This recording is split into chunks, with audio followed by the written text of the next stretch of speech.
Somewhere along the way, phones just forgot your hands exist. Think about it.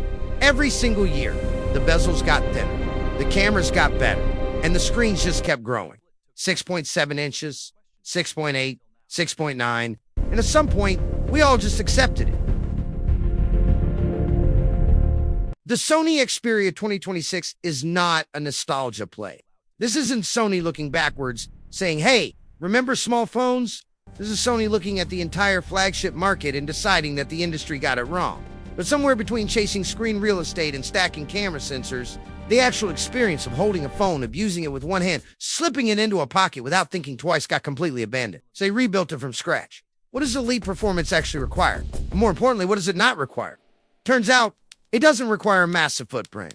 The Xperia 2026 runs the same top-tier Snapdragon silicon you'll find in devices costing way more. The benchmark numbers don't care about screen size. The processor doesn't need extra inches to perform. That's just physics. But here's where it gets genuinely impressive. The camera system. Getting a periscope telephoto lens into a compact chassis is not a small ask.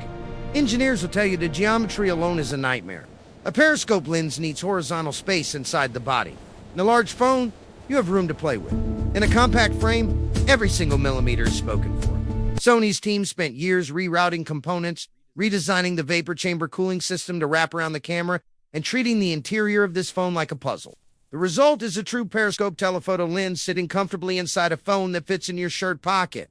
Not a jacket pocket, a shirt pocket. And the display smaller screen doesn't mean worse screen. The Xperia 2026 actually achieves a higher pixel density than most of its larger competitors. Text is sharper, detail is crisper, and colors are as accurate as you'd expect from Sony. Plus, the thermal performance surprised a lot of people. A tighter chassis usually means heat has nowhere to go. But Sony's redesigned vapor chamber distributes heat laterally, meaning under heavy load, this phone stays cooler than some of its massive rivals. What Sony is really challenging here isn't just phone design. It's the assumption we all quietly accepted that premium means large and flagship means unwieldy, one-handed use, fitting in any pocket. These aren't small things. They're the moments that make up the real experience of owning a phone.